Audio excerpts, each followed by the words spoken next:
from the minority leader, who indicated that with how things are going, they may not be ready to cooperate with any other government business on the floor of the House. But the interesting bit is this, that when the House reconvened around 12 o'clock for about 15 minutes, the minority leader, Oseiche Mensah-Bonsu himself, was actually in the House, and so was the ranking member on the Finance Committee, Dr. Anthony Akotoseng, and a number of members on the minority side. It remains to be seen what else would happen when the House reconvenes to continue the discussions. But the Right to Information Bill is still out there that needs to be worked on. There's an agreement between government and CARPA that also needs to be worked on, and a number of others, including loan agreements with the EcoBank and a number of others that are still under discussion. And the expectation is that work will be done on them before the House rises come tomorrow afternoon. Francis. Joseph, two quick things to look at just before I let you go. You've mentioned that the RTI bill is yet to be passed. We know there are only 4 amendments that have to be properly looked at before it can be passed. What amendments are we talking about here? Just for the benefit of those who are watching and may not know what is in this document.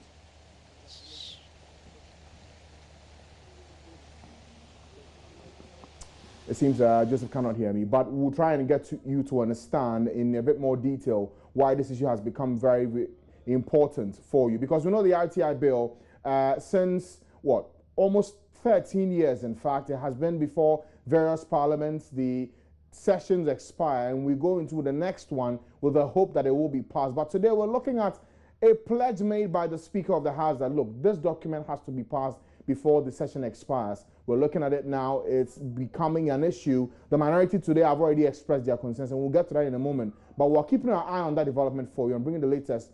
As and when there are any movements as regard the RTI bill, we'll give you the details here on the pause. But still staying in Parliament, the minority today held a news conference, and they had their own concerns about the transition process and how government has still not handed over one particular document, the notes for the office of the president. Let's now hear from the minority leader, Oseiche Mensah-Bonsu. Has elected not to avail itself of this vehicle. In the circumstance, we in the MPP Minority Caucus would want to register, and indeed hereby register, our deepest disgust at unilateral decisions being taken to have Parliament approve of loans, suppliers credit agreements, and project implementation agreements, the latter of which process is unknown to the rules of procedure that is outstanding on this in this Parliament in this period of transition. We regret to state that we cannot be part of processes and decisions which, in our considered opinion, are illegitimate. It is also instructive to observe that recruitments are being made into public service.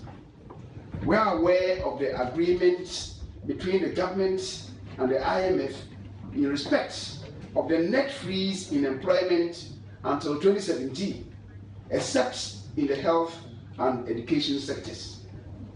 Neither the 2006 budget nor the budget for the first quarter of 2017, that is the vote on account for the first 3 months of 2017, which was submitted on behalf of the President Mahama by the Minister of Finance, the Honorable Secretary, in November 2016, made provisions for these latter-day recruitments. The question is, how is the incoming administration to cater for the remuneration of these persons now being recruited? On what criteria have these new appointments and recruitments been based? As has been stated earlier, our President-elect has stated clearly the need for national reconciliation and to avoid witch hunting. This bold statement by the President-elect should be foundationed on transparent and accountable governance, and not the events that are unfolding over the past few days. These spirited attempts to have Parliament approve of loans in the injury time of President John Dramani Mahama's administration do not inure to good democratic governance. Let's return to Parliament now. Joseph Opoku-Gakpo is joining us with some more on this, because we know that this press conference has mirrored the developments and the actions of the minority today in Parliament. Joseph, thanks for joining us again. I'm asking more about what the response has been in the corridors of Parliament today as regards the minorities press conference and the issues they raise about the handing over notes which have not been presented as regards the office of the President.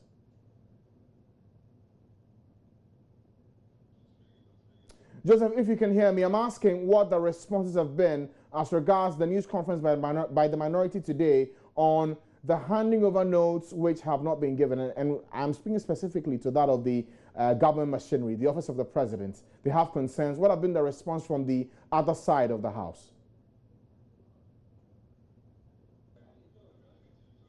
Okay, all right. It seems we're not getting Joseph at this point, but we'll try and raise him back and get to understand what else is happening. Because, yes, we are in crunch time. What, 3 days to Christmas? The last business for today and tomorrow is being wrapped up by the members of Parliament today. Some outgoing, some also retaining their seats. But the keen objective here for many who are watching closely is the Right to Information Bill. We were promised that it will be passed before the session expires.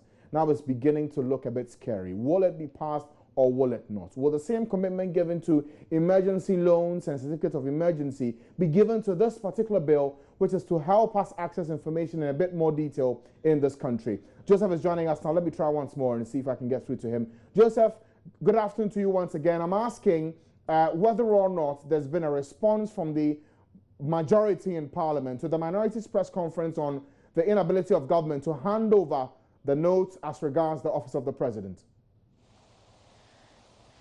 Well, on that in particular, we've been speaking to the majority leader, Aban Bagben, who has been offering some explanation on that. When I spoke to him earlier, he indicated that, well, with the handing over notes, as far as he is concerned, these handing over notes have not been ready all along. And as we know, despite the law requiring that some of these documents should be ready about 30 days before the government hands over power, that was actually not the case. And so the majority leader, for example, made the point that as far as he is concerned, these documents actually became ready just about 3 days ago, that this particular document beyond 3 days ago when it was ready becomes available and be sent to the House cannot actually be expected. And so that's their reaction. And the majority that gives the impression that it's virtually not exactly,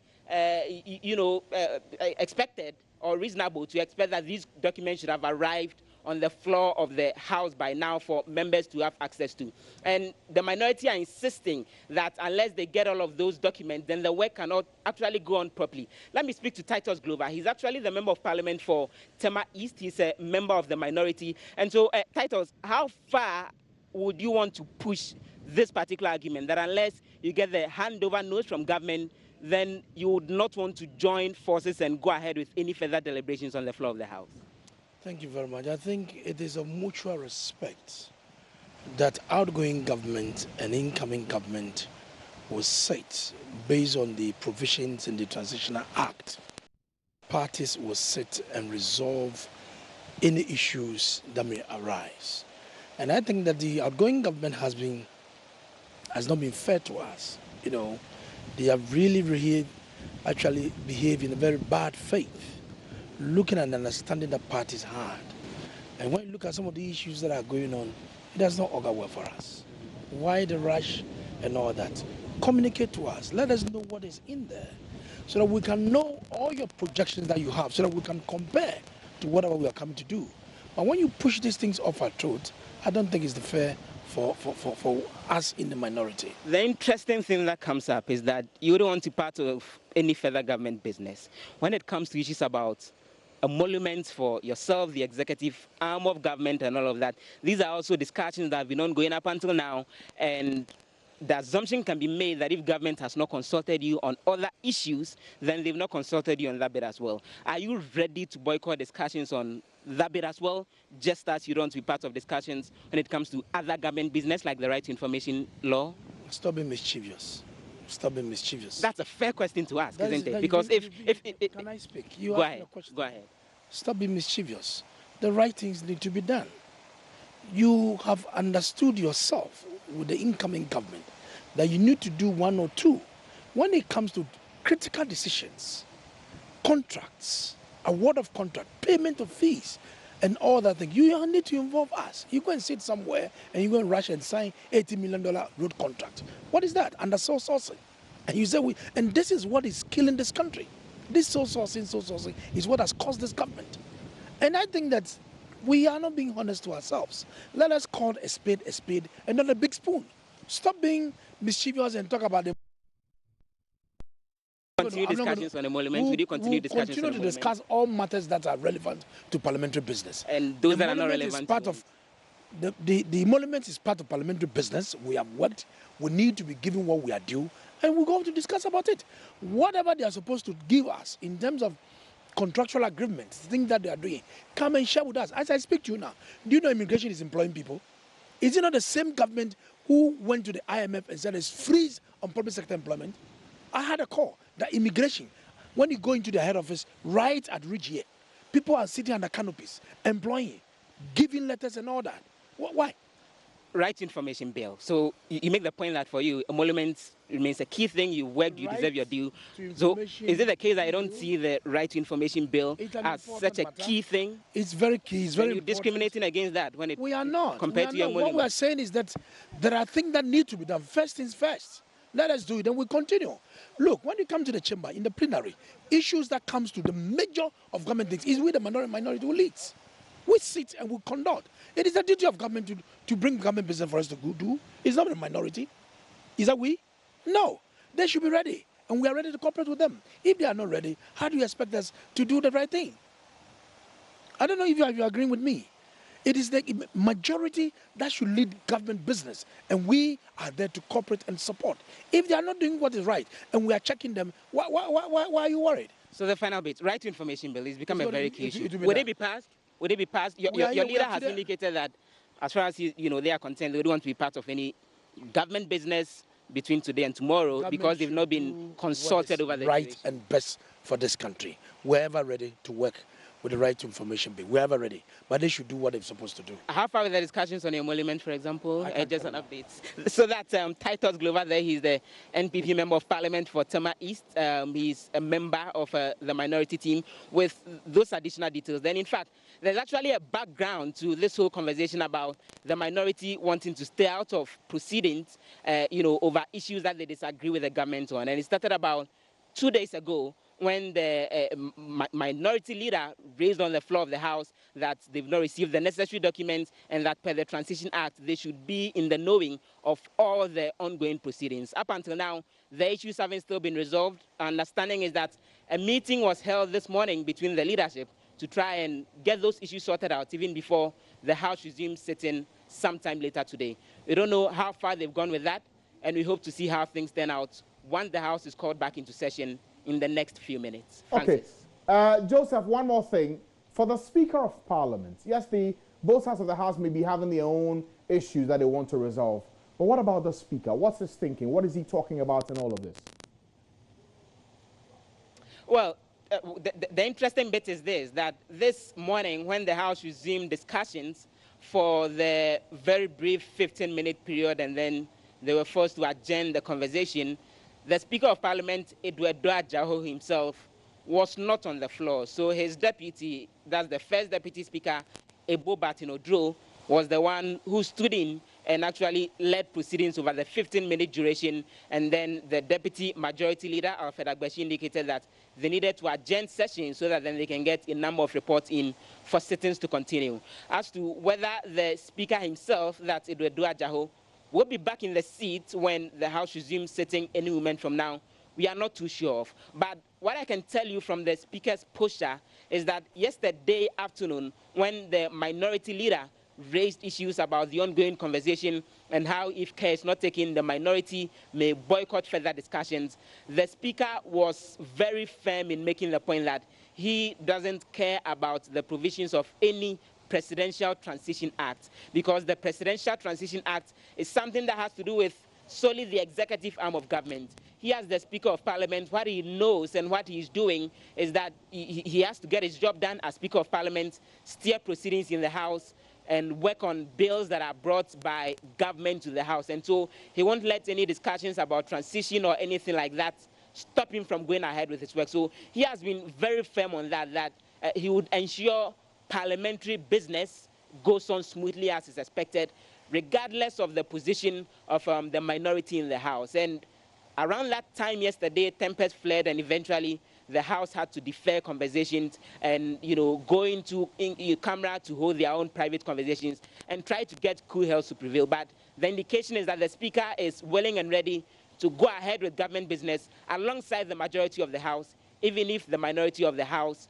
are insisting that they will not partake in any such conversations. Okay, thank you, Joseph. And that pretty much sums up developments today in Parliament. We will return to you as and when there are any updates to report as regards first the RTI bill and also whether or not the minority are making a U-turn on their deliberations with the other side of the House. But thank you, Joseph. Live updates and very interesting response Titus Glover gives you there as regards the emoluments. Thank you, Joseph. Now, we will return to Parliament later, as I mentioned, when there are any developments to report. But there are other things to look at also today here on the show, including 3 days to Christmas. There's a lot of activity, especially in the Central Business District. I'm talking about the Makola area, the Rawlings Park area, down to the main markets. We know that with 3 days to go to Christmas, the preparations are ongoing, the shopping is ongoing. People who need to get their last minute things into their homes before Christmas are busy. Business is also brisk in that regard. We'll head there and bring you an update. Check out how things are looking. Traffic is also building very heavily in that part of town. We will bring you that update here. But also here on the show later, we will interrogate what looks as though the surgery already beginning within the NDC after they lost the 2016 elections. They are beginning to look at ways to recover and prepare for the next time of an election. That will be in 2020. But there is already a clarion call for heads to roll. We'll find out whose head is rolling first here on the show. But let's head to the Central Business District now. Maxwell Ogwa is standing by for us to bring us the very latest. Maxwell, good afternoon to you. Okay, Maxwell is not with us now. We will return to him shortly, but we'll go for a short break. When we come back, we will delve into the other matters for you here on the program. Stay with us.